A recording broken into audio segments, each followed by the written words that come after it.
స్తోత్రములు alpha omega మహిమా నీకురా అద్వితీయ సత్యవంతుడా నిరంతరం స్తోత్రములు రాత్రిలో శాంతి కిరణమా పగటిలో కృపాని కిరణమా రాత్రిలో శాంతి కిరణమా పగటిలో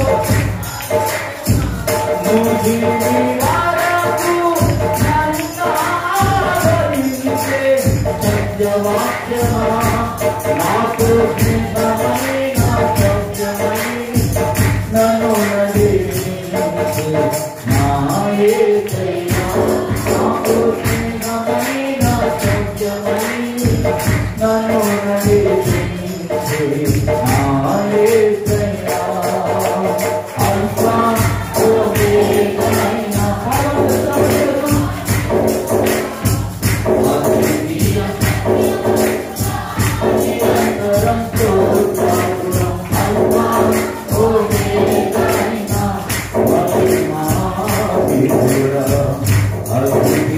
సత్యవంతుడా నిరంతరం స్తోత్రముడా కనికర పూర్ణుడా ఈ కృపా మూల్యమే ఉన్నతముగా నేను ఆరాధించుటకు కనికర పూర్ణుడా ఈ కృపా మూల్యమే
ఆశ్చర్యకరమైన వెలుగులో నడుపుటకు ఆశ్చర్య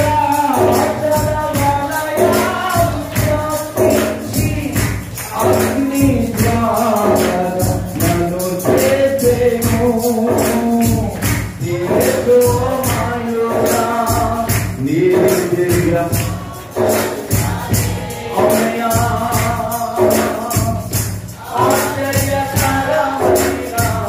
వెలుగులో నడుపుటకు ఆశ్చర్య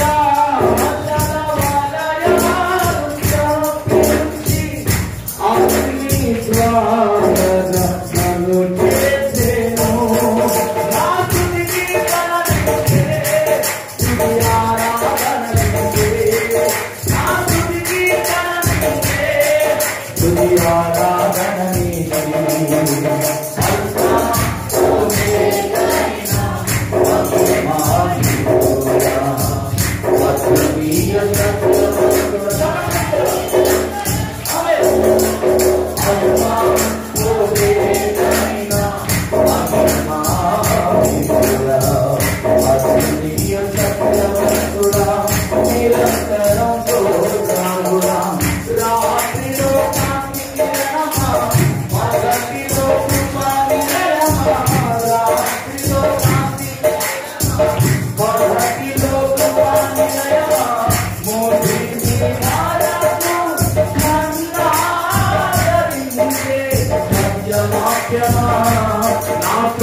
నిరంతరంతో రాగురా నిజమే ఈరోడా నీ స్నేహమాధుర్యమే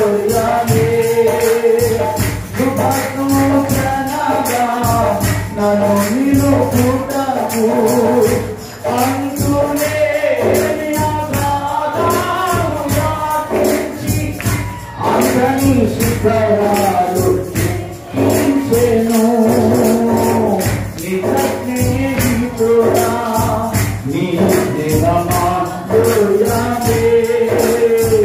శుభసూచనగా నన్ను నిలుపుటకు అంతులేని అగాధాలు వ్యాపించి అందని శిఖరాలు ఎక్కించెను నా కలిగిలోనే నా కలిగిలోనే నా కలిగిలోనే నా కలిగిలోనే అల్వా ఓరే మహిమా అతి మానియుడా అద్వితీయ చక్రవర్తుడా నిరంతరంతో రాగురా అల్వా ఓరే మహిమా అతి మానియుడా అద్వితీయ చక్రవర్తుడా నిరంతరంతో రాగురా రాత్రిలో కాంతినమా అతటిలో కృపణమయమా రాత్రిలో అతటిలో కృపణమయమా మోహిని వారము నన్నాదరించే సత్యవాక్యమా నాతో స్నేహమైన గౌరవమే అనునరిచే నా యేసయ్యా నాతో స్నేహమైన గౌరవమే అనునరిచే నా యేసయ్యా ఏ మౌదులో ఏ మౌదులో ఏ మౌదులో ఏ మౌదులో ఏ మౌదులో ఏ మౌదులో యేసయ్యా యేసయ్యా యేసయ్యా యేసయ్యా యేసయ్యా హల్లెలూయా పరిశుద్ధాత్మ దేవానికి వందనాలు యేసయ్యా ఆమె యేసు దేవుని యేసయ్యా యేసయ్యా యేసయ్యా యేసయ్యా ఆరాధన స్తుతి ఆరాధన ఆరాధన నీకే ఆరాధన ఆరాధన స్తుతి ఆరాధన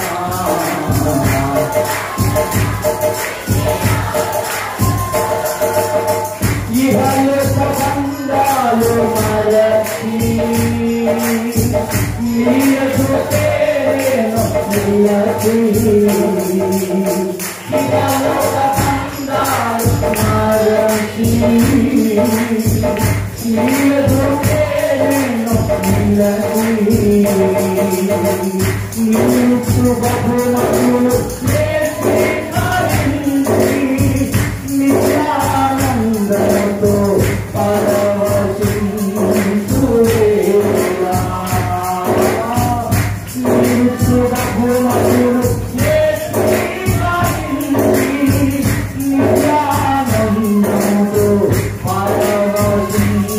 పరవశించువేలా ఏ మౌదులో ఏ మౌదులో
వచ్చి నీ పాద పద్మములపై ఒరిగి పరలోక సైన్య సమూహాలతో కలిసి నిత్యారాధన నిచే ప్రశాంతమే ఏమౌదునో ఏమౌదునో ఏమౌదునో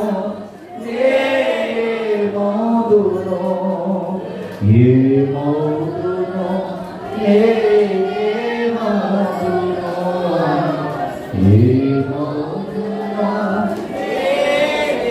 చేతులు పైకి ఆకాశమై రెండు చేతులు పైకి ఆ గొప్ప దేవుని నామాన్ని స్తుతిద్దాం.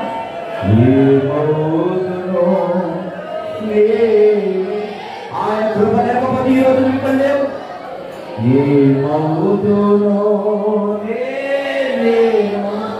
ఎంత గొప్ప ప్రేమ.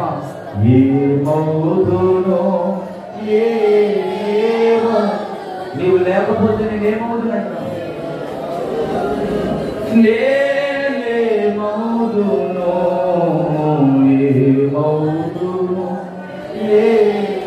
ఏమౌదునో ఏమౌదునో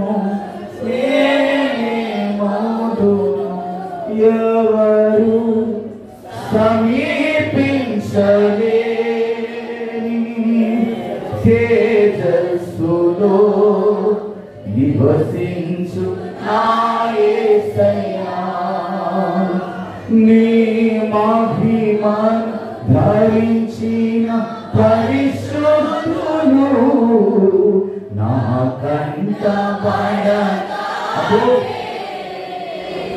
నీ మహిమను ధరించిన పరిశుద్ధులు నా కంట పడగా ఏమౌదునో యేసయ్యా అందరూ ఎంత స్వరంతో చిన్నసారిగా ఏమౌదునో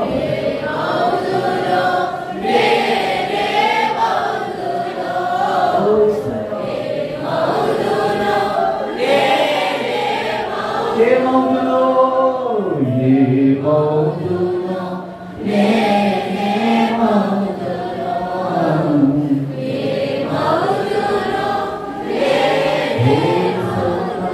పరిశుద్ధాత్మకి బిడ్డగా చప్పట్లు కొడతామండి. గట్టిగా చప్పట్లు కొడుతూ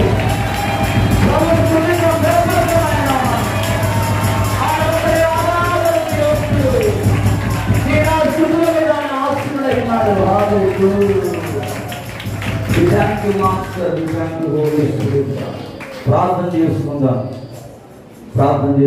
ఇంతవరకు దేవుని సన్నిధిని అనుభవించడానికి, ప్రభు నామాన్ని కనపరచడానికి ఆయన ఏమై ఉన్నాడు? కేవలం ఆయన దయ, ఆయన కృప. ఈరోజు ఆయన సన్నిధిలో నిలిచి నిలబడడానికి ప్రభు మనకిచ్చిన ఈ ధన్యతను బట్టి అతిశయించుటకు కారణం అంటూ ఏదైనా ఉందంటే అది దేవుడిని బట్టి మాత్రమేనండి. మనకు తన ఘనతను బట్టి, పేరు ప్రఖ్యాతులను బట్టి ఎంత మాత్రం కూడా కానీ కాదు. కానీ ఆయన గొప్పవాడు, ఆయన నమ్మదగిన దేవుడు, ఆయన నీ పట్ల నా పట్ల చాలిన దేవుడు. ఆయన కృప ఎంతో ఉన్నతమైనది, ఉత్తమమైనది. అటువంటి కృప కలిగిన దేవుని నామాన్ని కనపరిచే భాగ్యమును ప్రభు మనందరికీ ఇచ్చాడు. ఇతను కనుక మొదటి సమయం అంతా కూడా దేవుని సన్నిధి మనం ఇంకా బలంగా అనుభవిస్తూ ఆయన మనతో మాట్లాడాలని ఆశపడతా ఉన్నాడు. ఆయన ఏమి మాట్లాడబోతున్నాడు, ఆయన వెళ్ళని స్వరము మనం వినడానికి మన చెవులను తెరుద్దాం. ఉదయకాల సమయంలో పరిశుద్ధాత్మ దేవుడి ఆరాధనంతా ఆయన ఎవరిని నడిపించి కూడిచిన మనందరిని దేవుడు దీవించి ఆశీర్వదించి, రాలేకపోయిన వారిని మరొక ఆదివారం దేవుడు నడిపించినట్లుగా, బలహీనంగా ఉన్న వారిని దేవుడు బలపరిచినట్లుగా, ఏదైనా వాక్యం ద్వారా సూటిగా తేటగా దేవుడు మనందరితో మాట్లాడనట్టుగా మనందరి హృదయాలను తెరిచి ఆయన వాక్కు కొరకు ఎదురు చూద్దాం. మనందరి కొరకు ముందు సమయంలో దేవుడు ఆశీర్వాదంగా నడిపించిన నిమిత్తమై మన మధ్యలో పాస్టర్ గారు ప్రార్థన చేస్తుండగా అందరూ కూడా ఏకీభవిస్తాం. పరిశుద్ధుడా, మహోన్నతుడా, మహాగణుడా, సర్వశక్తిమంతుడా, సర్వాధికారి, సకలాశీర్వాదములకు కారణభూతుడైన మా ప్రియ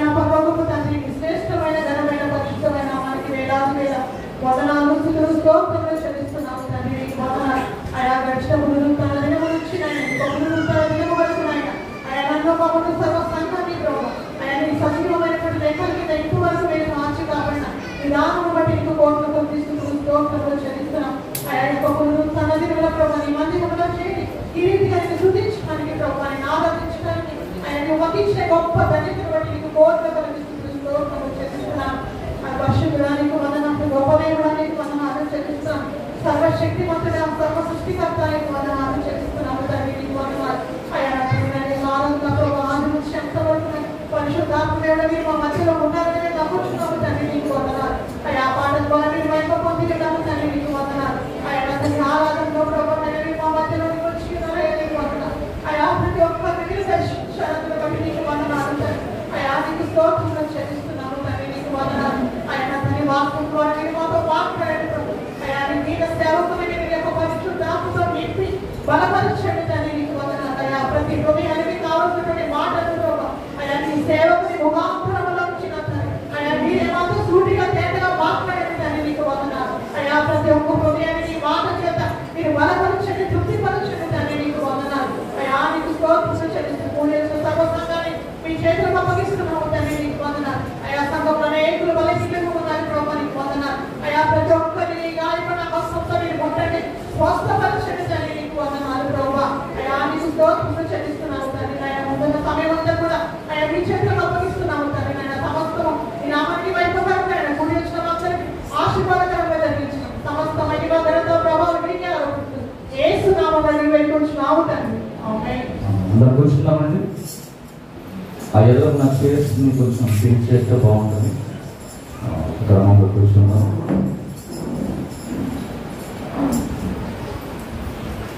మంచిది. దేవుడికి స్తోత్రం కలుగుతారు. రెండు చేతుల పైకి దేవుడికి హల్లెలూయా హల్లెలూయా. దేవుని ఘనమైన నామానికి మహిమ కలుగుతారు. కూర్చో ఆ పాపలో కూర్చోబెట్టి. మంచిదండి. యోగకాలంలో దేవుని స్థానానికి వెలుగుగా మనందరం కూడా అనుభవించడానికి దేవుడు ప్రభు చూపించాడు. ఎంతమంది దేవుని స్థానం అనుభవించారండి? హల్లెలూయా. నిజంగా దేవుని స్థానం అనుభవించిన వారు అయితే ఈ దినం దేవుడు తప్పకుండా గొప్ప విడుదల మీకు దేవుడు అనుగ్రహించబోతున్నాడు. దేవునికి స్తోత్రం కలుగును గాక. ప్రభు మరొకసారి నా జీవితంలో ఏంటమ్మా దేవుని మహాకృపను బట్టి మరొకసారి మీ అందరూ ఎదుట నిలబడడానికి దేవుడు ప్రభు నాకు అనుగ్రహించిన ఈ సమయాన్ని బట్టి నేను దేవునికి కృతజ్ఞతలు చెల్లిస్తున్నాను. రెండవదిగా అప్పుడు వచ్చిన మీ అందరికీ కూడా ప్రభువును రక్షకుడు యేసుక్రీస్తు నామం పేరట మీ అందరికీ నా యొక్క హృదయపూర్వక వందనాలు. అందరికి ప్రైజ్ లార్డ్. ఒకసారి మీ పక్కన వాళ్ళని చూడండి. మీ పక్కన వాళ్ళు బాగున్నారని అడగండి. అడిగి సమాధానం రాస్తున్నాను. బాగున్నారా? అందరూ బాగున్నారా? టిఫిన్ తీసుకోవాలి అడగండి. దేవుని స్తోత్రం కలిగి ఉన్నారు. దేవుని సన్నిధిలో మనం సంతోషంగా ఉండాలి. ఒక భక్తుడు అంటాడు, దేవుని సన్నిధిలో సంతోషించిన వాడంతా ప్రపంచంలో ఎక్కడ కూడా వెళ్ళినా కూడా వాడు సంతోషము పొందుకోలేదు. ఇక్కడే మనం ఏదైనా చేయాల్సింది దేవుని సన్నిధిలోనే మనకి కన్నీళ్ళైనా ఆనందమైనా ఏదైనా కూడా ఎక్కడ దొరుకుతుందంటే మనకి దేవుని సన్నిధిలో. ఎవరైతే పరిపూర్ణంగా దేవుని సన్నిధికి వస్తారో వారు ఆరాధిస్తున్నప్పుడు వారి యొక్క దేవునికి ఆయాసకరంగా వారి జీవితంలో ఆ పాపాలన్నీ కూడా ఎక్కడ ఒప్పింపబడతాయంటే ఒకటి ఆరాధనలోనే ఒప్పించబడతాయండి. పశ్చాత్తాపం అనేది ఆరాధనలో ఉంటుంది. కన్నీళ్ళు ఎందుకు వస్తాయంటే నీ హృదయం భద్రైపోయి వ్యాధనతో నీ హృదయం నిండుకొని ఏ మనిషి కూడా నిన్ను ఆదరించలేని పరిస్థితుల్లో ఒంటరిగా ఉన్నప్పుడు ఆ యేసయ్య నామాన్ని ఆరాధిస్తున్నప్పుడు ఆయనలో ఉన్న గొప్పతనాన్ని నువ్వు మరి వర్ణిస్తున్నప్పుడు నీ హృదయంలో నుండి ఆనంద భాష్పాలు అనేవి వస్తూ ఉంటాయి.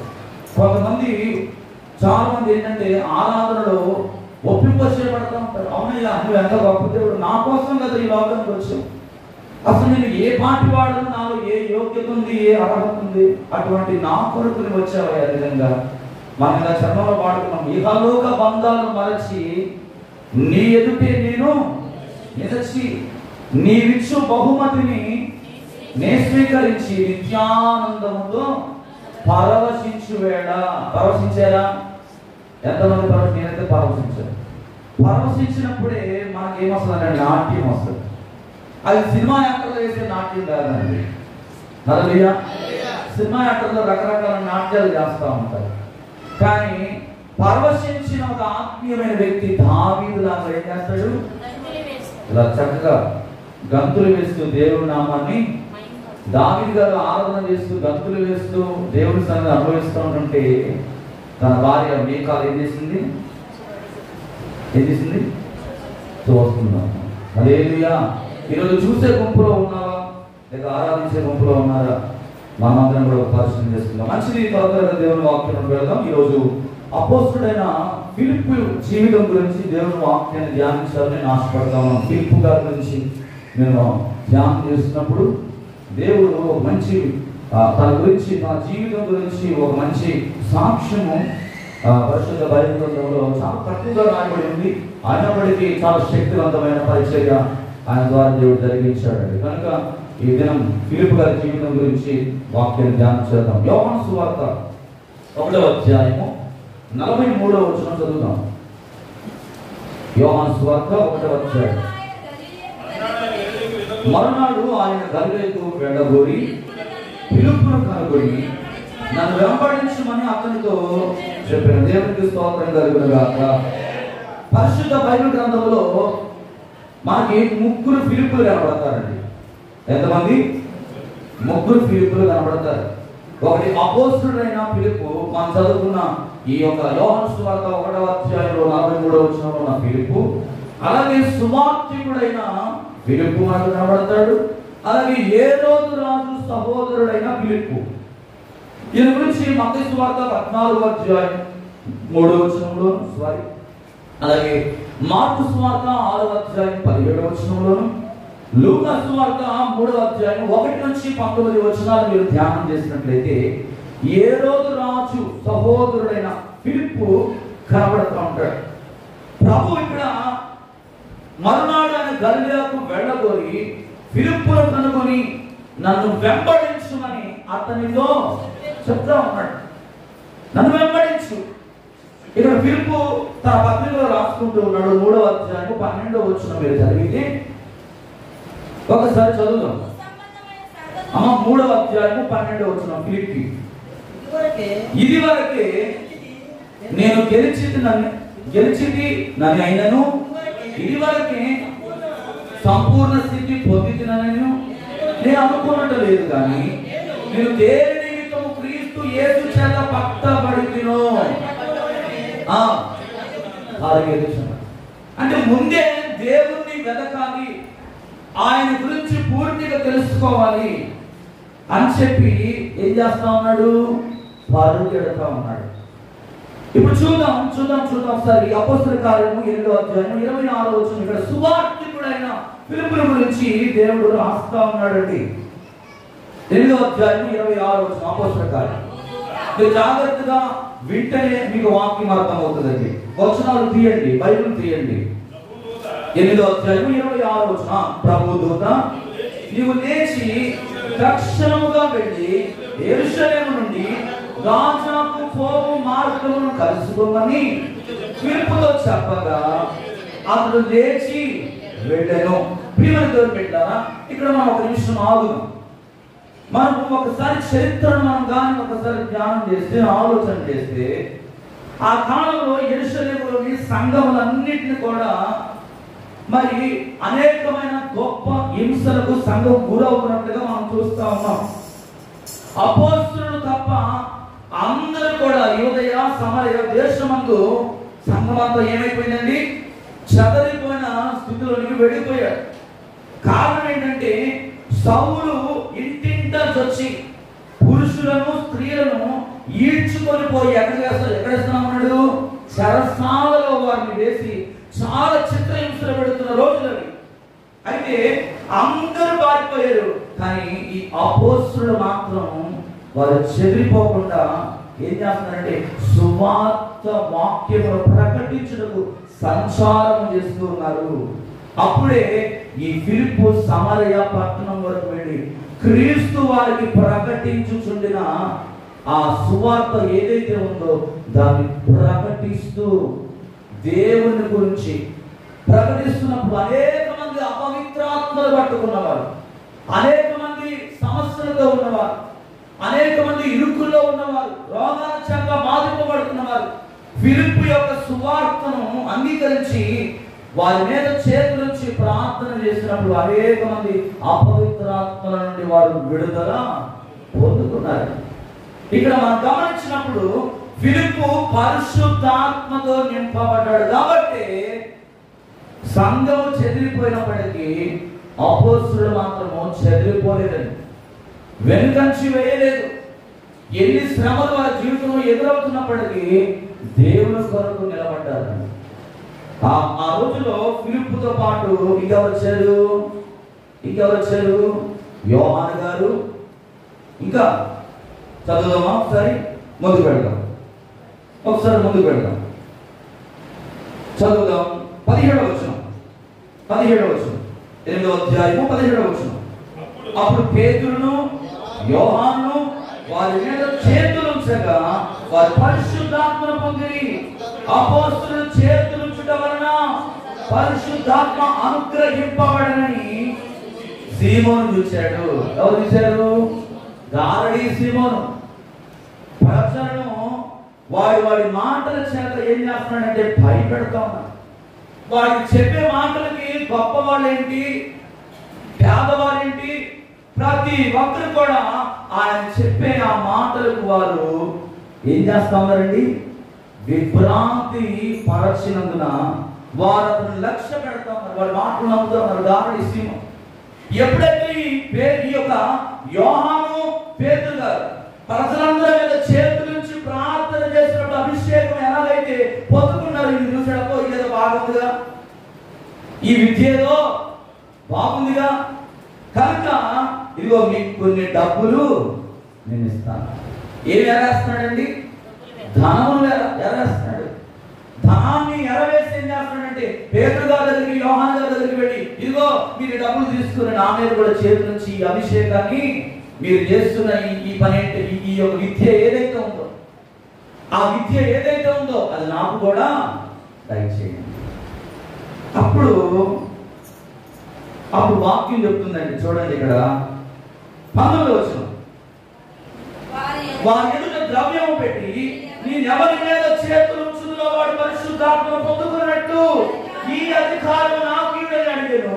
అందుకు పేతురు నీవు ద్రవ్యం ఇచ్చి దేవుని వరమును సంపాదించుకుని తలంచుకొనినందున నీ వెండి నీతో కూడా నశించును గాక. నీ హృదయం దేవుని ఎదుట సరైనది కాదు కనుక ఈ కార్యమందు నీవు పాలు పంపులు. చాలా మంది అభిషేకం కోసం ఈ రోజు చాలా మంది ప్రార్థనలు అడుగుతా ఉన్నారు. అభిషేకం అనేది ఒకరు చేతులు పెడితే వచ్చేది కాదు. పరిశుద్ధాత్మ అనేది పై నుండి వచ్చేది. పరిశుద్ధాత్మ వరం అనేది తండ్రి యొక్క నుండి పంపబడేది. ఆ వరమును నువ్వు పొందుకోవాలంటే నీ జీవితాన్ని పూర్తిగా దేవునికి నువ్వు సమర్పణ చేసుకోవాలి. చాలా మంది అంటారు భాషలు మాట్లాడండి, ప్రాక్టీస్ చేయండి అంటారు. భాషలు ప్రాక్టీస్ చేస్తే వచ్చేది కాదండి. పరిశుద్ధాత్మ దేవుడిని దర్శిస్తే నువ్వు మాట్లాడు.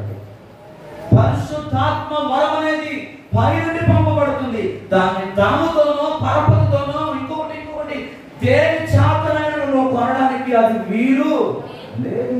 అది పై నుండి పంపబడాలి. పరిశుద్ధాత్మ దేవుడు గుర్తించాలి నిన్ను.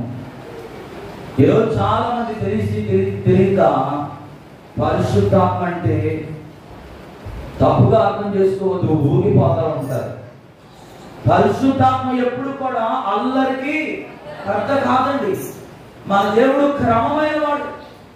పరిశుద్ధాత్మ శక్తి నీలోనికి వచ్చినప్పుడు నువ్వు రెండు విషయాలు నీ జీవితంలో కలుగుతాయి. ఒకటి ఏంటంటే నీ పాపాలు ఒప్పింపబడతాయి.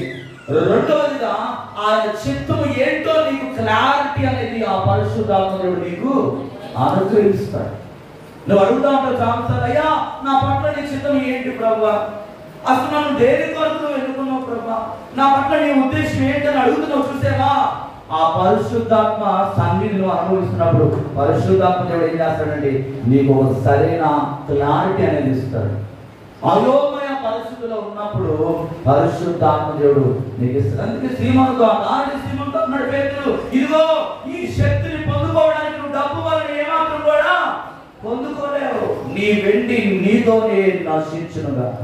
నీ హృదయం దేవుని ఎదుట సరైనది కాదు కనుక ఈ కార్యములు నీవేమాత్రం కూడా పాలు పంపులు అయితే నీకు ఒక అవకాశం ఇస్తున్నాను.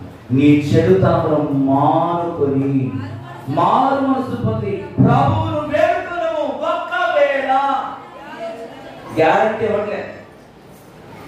ఇప్పుడు ప్రార్థన చేస్తున్నాం కదా, దేవుడు ఇచ్చేస్తాడని చెప్పలే. ఏమంటాడండి?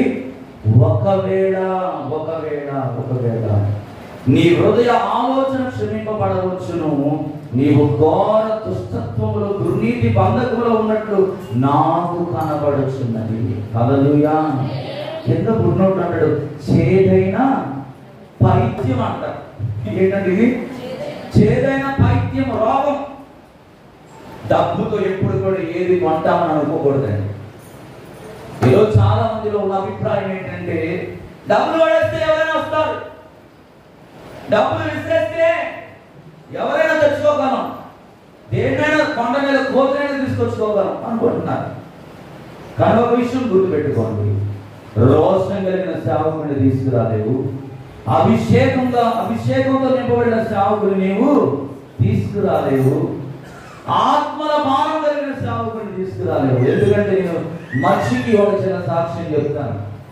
మా చట్టి గ్రామంలో పక్కనే వీరాపురం అనే ఒక ప్రాంతం ఉంది. ఒకప్పుడు సింగిల్ రోడ్ అన్నమాట. ఆటోలు కూడా లేని ఆ రోజుల్లో కాలినడకన తిరిగి నేను మా నాన్నగారు సేవ చేయడానికి ఆ గ్రామానికి వెళ్ళాం. ఆ గ్రామంలో నుండి ఒకే ఒక స్త్రీ వచ్చిందండి. ఒక అర్ధరాత్రి 12 గంటలకు వచ్చి డోర్ కొడుతుంది తన కుమారుని తీసుకొని వచ్చి. నాకు బాగా గుర్తుంది.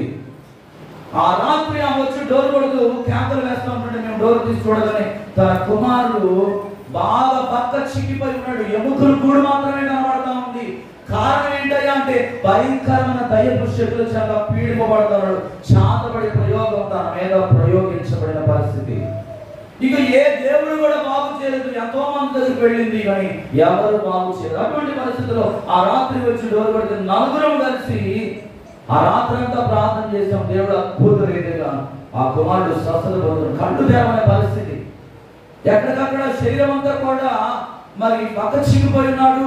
చాలా సన్నగా ఉన్నాడు, ఏడబడిపోతూ ఉన్నాడు. అసలు ఏమాత్రం కూడా ఓపిక లేదు వాడికి. ఆ రాత్రంతా కూడా దేవుని సన్నిధిలో మేము ఉండి ప్రార్థన చేసినప్పుడు ఉదయకాలం అక్కడ ఉన్న ఆ బాబులో ఉన్న ప్రతి విధమైన దైవ శక్తులని అతను విడిచిపెట్టి వెళ్ళిపోయి ఆరోగ్యం పొందుకొని ఆ కుమారుడు వెళ్ళాడు. ఆపరేషన్ చేస్తేనే బ్రతుకుతాడన్న డాక్టర్లు. అద్భుత రీతిగా దేవుని తరపున వంటి ఆ వ్యక్తి బాగుపడ్డాడు. అయితే అలా సేవ ఆ గ్రామంలో ప్రారంభించి ఆ ఊరు మొత్తాన్ని కూడా దేవుని నడిపించాం. ప్రతి ఆదివారం సాయంత్రం కూడా అక్కడ ఆరాధన పెట్టేవాళ్ళం మేము.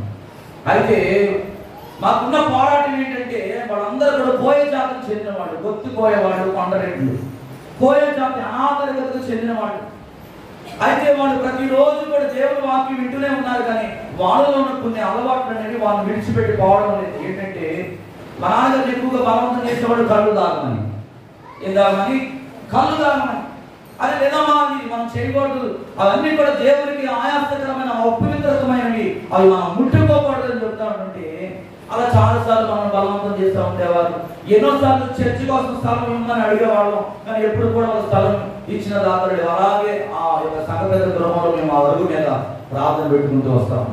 ఈ లోపల కొన్ని సంవత్సరాలు గతించిన తర్వాత ఇవి ఎలాగో మరి ఏదో విధంగా ఈ భాష మన మాట వినేటట్టు ఏం కనబడటం లేదని చెప్పేసి వాళ్ళలో ఒక వ్యక్తిని తీసుకొచ్చి మాకు తెలియకుండానే ఒక ఆదివారం ప్రార్థన పెట్టేస్తున్నారు. మేము వెళ్ళగానే వాతావరణం అంతా కూడా తేడాగా కనబడతా ఉంది. మేము వెళ్ళి యథావిధిగా ప్రార్థన చేసి పాటలు పాడటం ప్రారంభించాం. ఎవరు కూడా వచ్చి కూర్చోవడం లేదు. ఇక మా నాన్నగారికి అర్థమైపోయి ఏంటమ్మా అంటే పాస్టర్ గారు లేకుండా మీరు మా దగ్గరికి రావద్దు. మేము ఒక ఆయన పెట్టుకున్నాం, ఆయనే మా పాస్టర్ గారు. రేపటి నుంచి ఆయనే వస్తాడు, మీరు రావద్దు అన్నారు. అంటే సరే మంచిదమ్మా పర్వాలేదు అని చెప్పి మేము వచ్చేటట్టు జరిగిందండి. ఈ రోజు ప్రియమైన దేవుని పెట్టారా ఆ సేవ ఆ పరిచర్య అంతా కూడా కూలిపోయిన పరిస్థితి. నేను ఎందుకు ఈ విషయాన్ని చెప్తున్నానంటే పరిశుద్ధాత్మ వరం అనేది దేవుడు ఇచ్చేదండి. ఇక్కడ ఫిలిప్పు పరిశుద్ధాత్మతో నింపబడి ఉన్నాడు. మీరు యెషయా గ్రంథము 60వ అధ్యాయం మీరు ఇంటికి వెళ్ళిన తర్వాత 1 నుంచి 22 వచనాలు చదవండి. అక్కడ మొత్తం కూడా ప్రవక్త యెషయా ఆ గ్రంథంలో మాట్లాడుతూ ఉంటాడు. ఆ అధ్యాయంలో మనం గమనిస్తే 60వ అధ్యాయం 1 నుండి 22 వచనాలు ఇంటికి వెళ్ళిన తర్వాత చదవండి. చూద్దాం ఒకసారి. అపోస్తలుల కార్యం 10వ అధ్యాయం 7వ వచనం. 10వ అధ్యాయం 7వ వచనం. అతనితో మాట్లాడిన దూత వెళ్ళిన పిమ్మట అతను తన ఇంటి పని వారిలో ఇద్దరిని తన యొక్క ఎల్లప్పుడూ కనిపెట్టుకొని ఉండు వాళ్ళు భక్తి పరులకు ఒక సైనికుని పిలిచి వారికి సంగతులన్నీ వివరించి వారిని యొప్పేకు పంపెను. పరిశుద్ధాత్మ దేవుడి శక్తి మనలోనికి వచ్చినప్పుడు కొత్త సంగతులను బయలుపరుస్తాడండి. హల్లెలూయా. నీకు ఎప్పుడు కూడా నువ్వు వినని కొత్త విషయాలను పరిశుద్ధాత్మ దేవుడు బయలుపరుస్తాడు. కొత్త విషయాలను బయలుపరిచేదే పరిశుద్ధాత్మ శక్తి. రెండవదిగా ఫిలిప్పు యొక్క జీవితంలో మనం గమనించాల్సింది ఏంటంటే విశాలమైన హృదయం కలిగిన వాడండి. ఎలాంటి హృదయము? విశాలమైన హృదయం. 8వ అధ్యాయము 34వ వచనం చదువుతాం. అపోస్తలుల కార్యములు 8వ అధ్యాయము 34వ వచనం. అప్పుడు నపుంసకుడు ప్రవక్త ఎవరిని గురించి ఇలా చెప్పుచున్నాడు? తన్ను గురించి వేరొకరి గురించి దయచేసి నాకు తెలుపమని ఫిలిప్పును అడిగాడు. ఇతని గురించి మీరు తెలుసుకోవాలంటే ఏమైనా ఎదురు పెట్టారా? ఇతడు ఐథియోపియుల రాణి అయిన కందేక క్రింద మంత్రి అయి ఆమె యొక్క ధనాగారం అంతటి మీద ఉన్న ఐథియోపియుడైన ఒక నపుంసకుడు ఆరాధించుటకు యెరూషలేముకు వస్తూ ఉంటాడండి. అతను తిరిగి వెళుతున్న సమయంలో రథం మీద కూర్చుండి ప్రవక్త యెషయా యొక్క గ్రంథాన్ని చదువుతూ ఉంటాడు. ఆ సమయంలో ఆత్మదేవుడు ఫిలిప్పుతో మాట్లాడుతూ ఉంటాడు. ఫిలిప్పుతో మాట్లాడి నీవు ఆ రథం దగ్గర పోయి దాన్ని కలుసుకోమని ఫిలిప్పుతో దేవుడు మాట్లాడుతున్నప్పుడు ఫిలిప్పు వెళ్ళి ఆ రథం దగ్గరికి వెళ్ళి ఆయన చదువుతున్న ఆ యొక్క యెషయా గ్రంథం గురించి, ఇదిగో నీవు చదువుతున్న ఈ గ్రంథం గురించి నీకేమైనా అర్థమవుతుందా?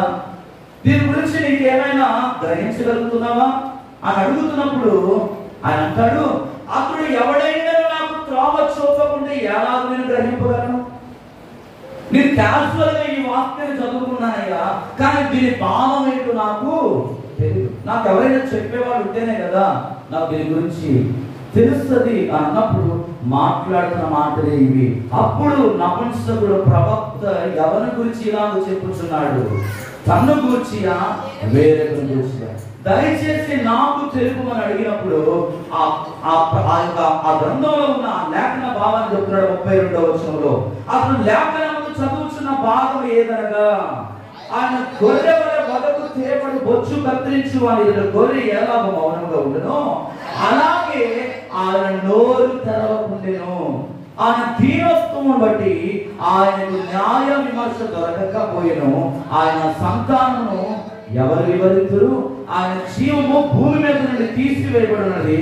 అప్పుడు నపుంసకుడు ప్రవక్త ఎవరి గురించి నాకు చెప్పుచున్నాడు అంటూ మాట్లాడుతూ కిందకి మీరు వస్తే వెంటనే ఫిలిప్పు నోరు తెరిచి దేవుని అభిషేకంతో నింపబడి ఆ ప్రవచనాన్ని ఎత్తిపడి ఆ గ్రంథంలో ఉన్న పరమార్థమును తెలియజేసినప్పుడు వెంటనే ఆ నపుంసకుడు మారు మనసు పొందాడు. వెంటనే మారు మనసు పొంది ఆ రథం మీద ఇద్దరు కూడా సంభాషణ చేస్తూ వెళుతూ మార్గంలో ఉండగా ఒక నీళ్లు కనబడతా ఉన్నాయి, ఒక నది కనబడుతున్నప్పుడు వెంటనే ఆ నపుంసకుడు ఏమన్నాడు తెలుసా? ఇదిగో నీళ్లు నీ ఎదుట ఉన్నవి, ఇదిగో నేను సిద్ధంగా ఉన్నాను బాప్తిస్మము పొందుటకు, నీవు సెలవిస్తే నాకు ఆ నీటిలో బాప్తిస్మము ఇమ్ము. చూడండి ఇక్కడ ఫిలిప్పు హృదయం ఎంత విశాలంగా ఉందో. అసలు ఆ యొక్క నపుంసకుడు ఆ మార్గంలో గుండా వెళ్ళడం ఏంటి? ఆత్మదేవుడు ఫిలిప్పును ప్రేరేపించడం ఏంటి? ఫిలిప్ ప్రేరేపించిన ఆ ప్రేరేపణ ఒక నపుంసకుడికి, ఒక ఐథియోపియుడైన నపుంసకుడికి, ఒక విగ్రహారాధికుడికి సువార్త ప్రకటించాడండి. ఈరోజు మనం సువార్త ప్రకటించడానికి మార్గాలు వెతుక్కుంటాం. Comfort zone. ఏం జోన్ వెతుక్కుంటామండి? Comfort zone. అక్కడ అన్ని బాగుంటాయా? వెళ్ళగానే నాకు రూమ్ ఇస్తారా? తినడానికి తిండి పెడతారా? ఏసీ పెడతారా? కట్టిన చర్చనా లేకపోతే పాకన? ఎంతమంది ఉంటారు సంఘానికి? 100 మంది ఉంటారా? ఇది అడుగుతారు ఈరోజు సేవ చేయమంటే చాలా. కానీ ప్రియమైన బిడ్డల సేవ అంటే ఏంటో తెలుసా? ఎన్నడూ దున్నబడని బీడు భూములు దున్నుటే సేవ. పరిచర్యలు చాలా రకాలు ఉన్నాయండి. ఈ రోజు మీకు దేవుడు ఒక పరిచర్య చేసే భావం మీలో పెడితే ఒక క్లారిటీ అడుగు దేవుడు, అయ్యా నన్ను ఎందుకు ఎన్నుకున్నావు ప్రభా? ఆత్మచేత నడిపించబడే పరిచర్య ఆశీర్వాదకరంగా ఉంటుందండి. ఒక విషయాన్ని గుర్తుపెట్టుకోండి, నీ ఆలోచన ప్రకారం చేసే సేవ ఏది కూడా ఫలింపులోకి రాదు. ఆత్మదేవుడు నడిపించాలి, ఆత్మదేవుడు నడిపించాలి. ప్రేమను బిడ్డారా, ఒక విషయాన్ని గుర్తుపెట్టుకోండి, ఇక్కడ ఫిలిప్పు హృదయం విశాల హృదయంగా ఉంది. వాక్యం చెప్తా ఉన్నాడు. 8వ అధ్యాయము చూద్దాం ఒకసారి. 21వ అధ్యాయము 8వ వచనం చదువుతాం. అపోస్తల కార్యములు 21వ అధ్యాయము 8వ వచనం చదువుతాం. 21:8. మరునాడు మేము బయలుదేరి కైసరుకు వచ్చి 7గురిలో ఒకడు సువార్తికుడైన ఫిలిప్పు ఇంట ప్రవేశించి అతని యొక్క ఉంటిని. దేవుని స్తోత్రం కలుగును గాక. ఇక్కడ మనం ఒక విషయాన్ని గమనిస్తే ఫిలిప్పు యొక్క కుటుంబము ఎలా ఉన్నారండి? దైవ భక్తి కలిగిన కుటుంబం. దైవ భక్తి కలిగిన కుటుంబం.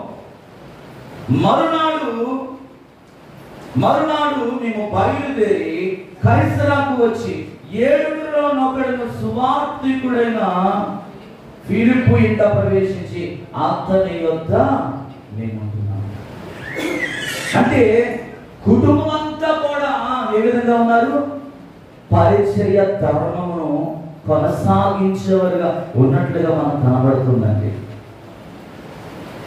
రక్షించబడిన మనతోనే మన రక్షణ అంతరించిపోకూడదు. ఈ రక్షణ అనేది ఇతరులకు మనం పంచిపెట్టేవారుగా ఉండాలండి. ట్రాన్స్ఫర్మేషన్స్ ఇతరులకు పంచబడాలి. సువార్త అనేది మనతోనే మన రక్షణ ఆగిపోకూడదు, మనతోనే మన అభిషేకం అంతరించిపోకూడదు. ఇతరులకి అది బయలుపరచబడాలి, ఇతరులకు వెళ్ళాలి. నీ పిల్లల నుంచి వాళ్ళ పిల్లల నుండి వాళ్ళ పిల్లల నుండి అలా తరతరాలు దేవుని సువార్త పనిలో పాలిభాగస్తుడు అవ్వాలి. అపోస్తల కార్యము 9వ అధ్యాయము 27 నుండి 30 వరకు చదువుదాం. అపోస్తల కార్యములు 9వ అధ్యాయము 27 నుండి 30 వరకు చదువుదాం. అయితే బర్నబా అతని దగ్గర తీసి అపోస్తలుల ఎదుగుతూ వచ్చి అతను త్రోవలో ప్రభువును చూచిననియు అతను దమస్కులో యేసు నామమును బట్టి ధైర్యముగా బోధించిననియు వారికి వివరముగా తెలియపరచెను. అతను యెరూషలేములో వారితో కూడా వచ్చుచు పోవచ్చు ప్రభు నామమును బట్టి ధైర్యముగా బోధించుచు గ్రీకు భాషలో మాట్లాడు యూదులతో మాట్లాడుచు తర్కించుచుండెను. వారు అతన్ని చంప ప్రయత్నం చేసిరు కానీ సహోదరులు తెలుసుకుని అతని కైసరాకు తోడుకు వచ్చి తార్సునకు పంపిరి. ఎవరండి? ఒకప్పుడు హింసకుడు హామీకరుడైన సౌలును పౌలుగా మారినప్పుడు ఎక్కడైతే సువార్తకు ఆటంకంగా నిలబడ్డాడో ఆ ప్రాంతంలో దేవుని గురించి ప్రకటిస్తున్నప్పుడు ఆ ప్రజలు విననొల్లని పరిస్థితులు ఉన్నప్పుడు ఎవరు వచ్చారు ఆయన దగ్గరికి? బర్నబా అతని దగ్గరికి తీసుకుని అపోస్తలుల యొద్దకు చేర్చాడు. ఇక్కడ మనం గమనించాల్సింది చేర్చుకునుట. బాధలో ఉన్న వాడిని చేర్చుకోవాలి, కృంగిపోయిన వాడిని చేర్చుకునేవాడుగా ఉండాలి, పడిపోయిన వారిని చేర్చుకునే అనుభవంలో ఉండాలి. ఈరోజు చాలా మంది చేర్చుకోలేని స్థితిలో ఉన్నారండి. ఏం చూస్తారంటే పేరు ప్రఖ్యాతులు చూస్తారు. మావాడేనా, మా జాతికి చెందినోడేనా, మా కులానికి చెందినోడేనా, మా ఇంటి పేరటోడేనా, మా వర్గమేనా, ఇలా రకరకాలమైన మరి మానవ ఆలోచనతో ఈనాడు చాలా మంది సువార్తను ప్రకటించమంటే యేసయ్య ఒక కులానికో ఒక వర్గానికో దేవుడు అనుకోని ఏం చేస్తుందంటే ఎంతసేపు వాడి పరిధిని నిర్ణయించుకుని పెట్టుకుంటా ఉన్నారు. ఆ పరిధి దాటడం లేదు. ఆ పరిధిలోనే ఉంటే ఏం చేస్తున్నారంటే ఇతరులకి సువార్త ప్రకటించలేని స్థితిలో ఉన్నాడు. అని అంటాడు, గ్రీసు దేశస్థుడని, ఇంకా సమరయుడని, లేకపోతే మరొకడని భేదము లేదు. యేసుక్రీస్తు అందరికీ ప్రభువు. ఈరోజు నువ్వు చేర్చుకునే అనుభవం నీలో ఉండాలి. అపొస్తలుల కార్యము 6వ అధ్యాయం 1 నుండి 6 వచనాలు చదువుతాం. అపొస్తలుల కార్యములు 6వ అధ్యాయము 1 నుండి 6. ఆ దినములలో శిష్యుల సంఖ్య విస్తరించుచున్నప్పుడు అందులో పరిచయులు తమలోని విధవరాండ్లను చిన్న చూపు చూచుడని ఎబ్రీయుల మీద గ్రీకు భాష మాట్లాడు యూదులు సమ్ముకొనిరి. అప్పుడు 12 అపోస్తలులు తమ యొద్దకు శిష్యులను సమూహమును పిలిచి, మేము దేవుని వాక్యము బోధించుట మాని ఆహారము పెంచుట యుక్తము కాదు. కాబట్టి సహోదరులారా, ఆత్మతోను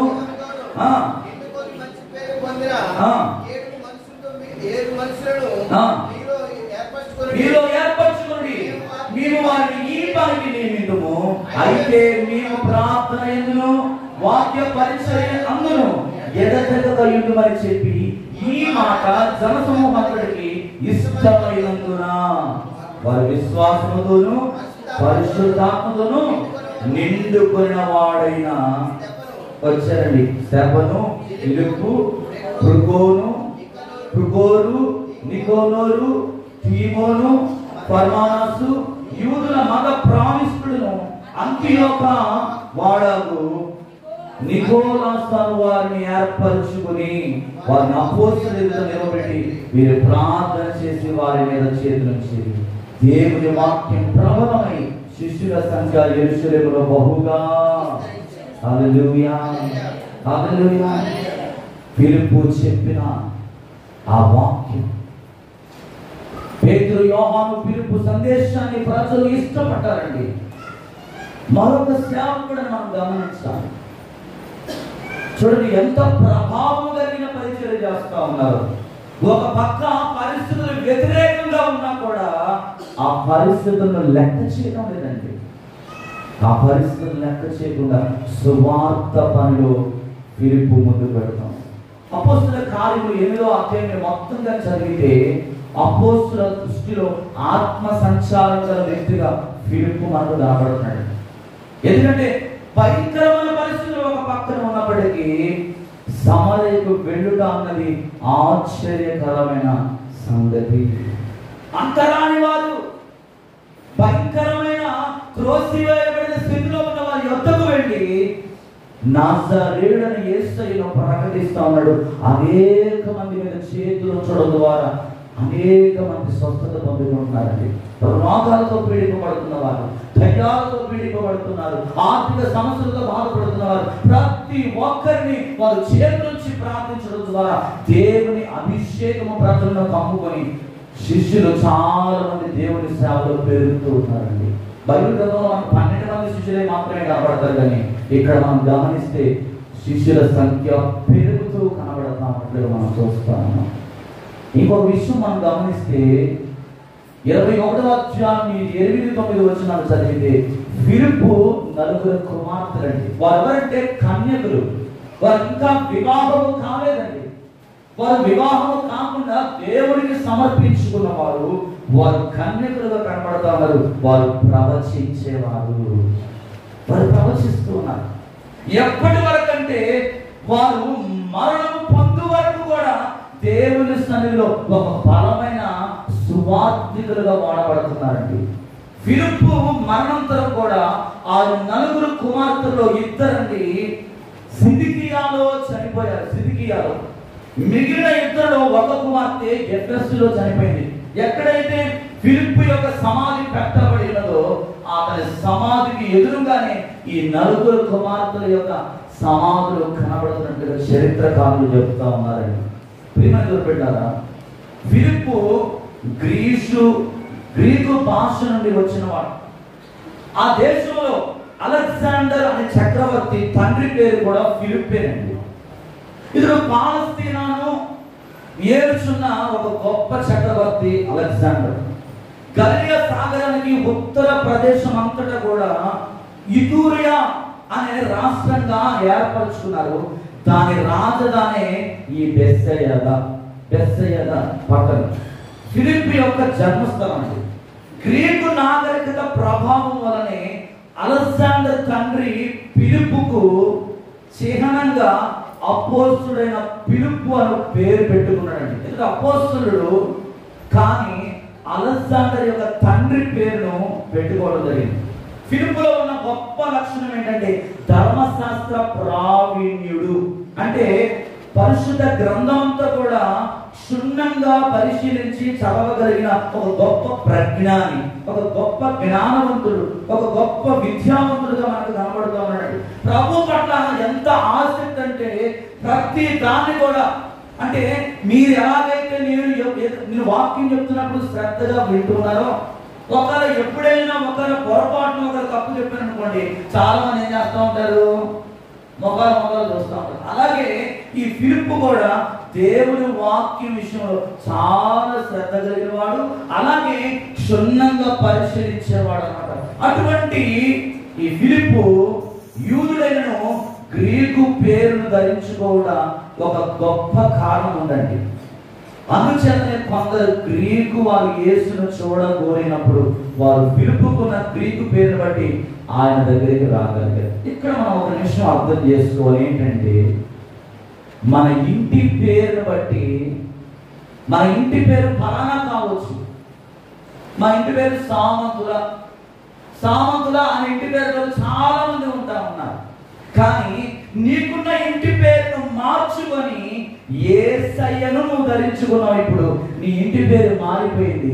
మనం అందరం ఎవరం అంటే యేసయ్య రక్తంలో కడగబడిన ఒక కుటుంబం. చూడండి, ఇక్కడ ఫిలిప్పు గ్రీకు దేశస్థుడు, గ్రీకుల యొక్క భాషను నేర్చుకున్నాడు. అందును బట్టే గ్రీకులు ఫిలిప్పు దగ్గరికి వచ్చి దేవుని వాక్యాన్ని నేర్చుకుంటా ఉన్నారు, దేవుని గురించి తెలుసుకుంటారు. ఇది ఆశ్చర్యం. ఆంద్రేయ, పేతురు పట్టణములకు చెందిన వారు. అయితే యోహాను ఆంద్రేయ వలె ఫిలిప్పు మొదట ప్రభువును కనుగొనలేదు, కానీ యేసు ప్రభువే ఫిలిప్పును కనుగొన్నాడు. యేసు ప్రభువే ఫిలిప్పు దగ్గరికి వచ్చి నన్ను వెంబడించు అని చెప్తా ఉన్నాడు. యోహాను సువార్త 1వ అధ్యాయం మీరు 43వ వచనం చదివితే ఈ సందర్భం అక్కడ కనబడుతుంది.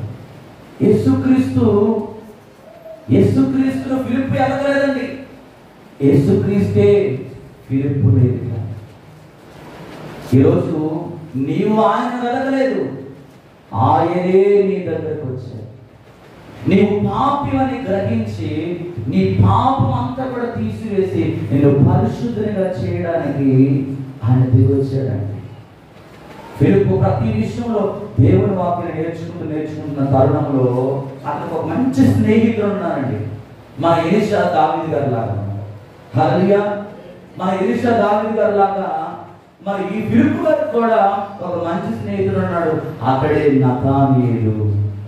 క్రీస్తు యొద్దకు నడిపించిన సందర్భంలో చెప్పిన మాటల గురించి మనం తెలుసుకున్నప్పుడు యోహాను సువార్త 1వ అధ్యాయం 45వ వచనం ఒకసారి చదువుదామండి. యోహాను సువార్త,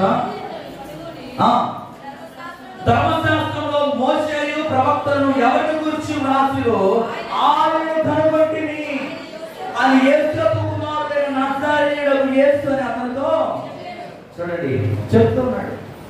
అప్పుడు ఆ నజరేయుడు అంటున్నాడు, నజరేతుల నుండి మంచిది ఏదైనా రాగలదా? అతను అడుగుతున్నప్పుడు ఫిలిప్పు అన్నాడు, రా వచ్చి చూడు. ఎందుకని? ధర్మశాస్త్రంలో ప్రావీణ్యుడే, ఆయన చెప్పొచ్చు కదా యేసు క్రీస్తు గురించి.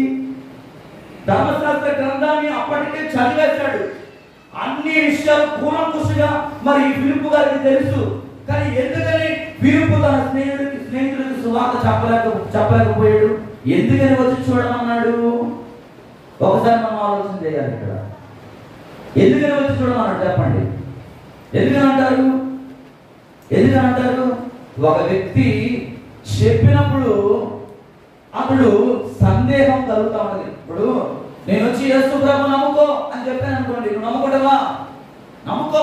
నీ జీవితంలో ఏదో బలమైన కార్యం జరిగితే యేసు ప్రభు యొక్క గొప్పతనాన్ని తెలుసుకుంటావు. ఫిలిప్పు ఆల్రెడీ ధర్మశాస్త్ర ప్రావీణ్యుడైనప్పటికీ నతానీయులు దుడుకు స్వభావం కలిగిన వ్యక్తి. ఇంకో మాట చెప్పాలంటే అనుమానం. హల్లెలూయా. అటువంటి నతానేలు అంటాడు, ఇదిగో వచ్చి చూడు. ఎందుకంటే నజరేతులో ఉన్న ప్రజలందరూ కూడా గర్వాంతులుగా ఉంటా ఉన్నారు. నేను ఆల్రెడీ చెప్పాను 20 నజరేతులో నుండి ఏదైనా మంచిది రాగలదా అనే అంశం మీద చెప్పినప్పుడు, నజరేతు వారు గర్వాంతులు. ఎందుకంటే చాలా విద్యావంతులు, వారికి అన్ని తెలిసిన వాళ్ళు భ్రమపడుతున్నట్టు వారి ఆ స్థితిలో ఉన్న ఈ నతానేలుకి ఫిలిప్ ఏం చేస్తున్నాడంటే, వచ్చి చూడయ్యా ఆయన గొప్పతనం ఏంటో, ఆయన మహిమ ఏంటో చూడని చెప్పి చెబుతా ఉన్నాడండి. ప్రేమ దేవుడు ఒక్క విషయాన్ని జ్ఞాపకం చేస్తున్నాడు. ఫిలిప్పు సమస్తమును ప్రతి విషయంలో చూచి పరిశీలించిన తర్వాతనే విశ్వసించువాడు ఎరిగి క్రీస్తు అతన్ని పరీక్షిస్తూ ఉన్నాడు. ఎక్కడ పరీక్షించాడు తెలుసా? 5 రొట్టెలు 2 చేపలు 5,000 మందికి ఆహారము పంచుతున్నప్పుడు ఈ ఫిలిప్పు అక్కడే ఉన్నాడు. 6వ అధ్యాయము మీరు 5 నుండి 7 వచనాలు చదివితే అక్కడ మనకి వృత్తాంతం కనబడుతుందండి. అంటే చూడండి, ఫిలిప్పు ప్రతి విషయంలో దేవుడిని ఏం చేస్తున్నాడంటే దగ్గరగా ఉండి చూస్తా ఉన్నాడు. ఆయన చేసే కార్యాలను చూస్తా ఉన్నాడు. ఇవన్నీ ఎలా జరుగుతున్నాయి, ఎలా ఇన్ని కార్యాలు జరగడానికి ఎలా జరుగుతున్నాయని ప్రతి విషయంలో ఫిలిప్ ఏం చేస్తున్నాడంటే దగ్గరుండి గమనిస్తాడు. ఫిలిప్పు పేరుకు అర్థం ఏంటంటే, ఫిలిప్పు పేరుకు అర్థం చూడండి, ఒకసారి చూద్దాం, వాక్యంలో పెడదాం, ఒకసారి చూద్దామండి. యోహాను సువార్త 12వ అధ్యాయం, ఒకసారి యోహాను సువార్త 12వ అధ్యాయము 20 నుండి 22 వచనాలు చదువుతాం.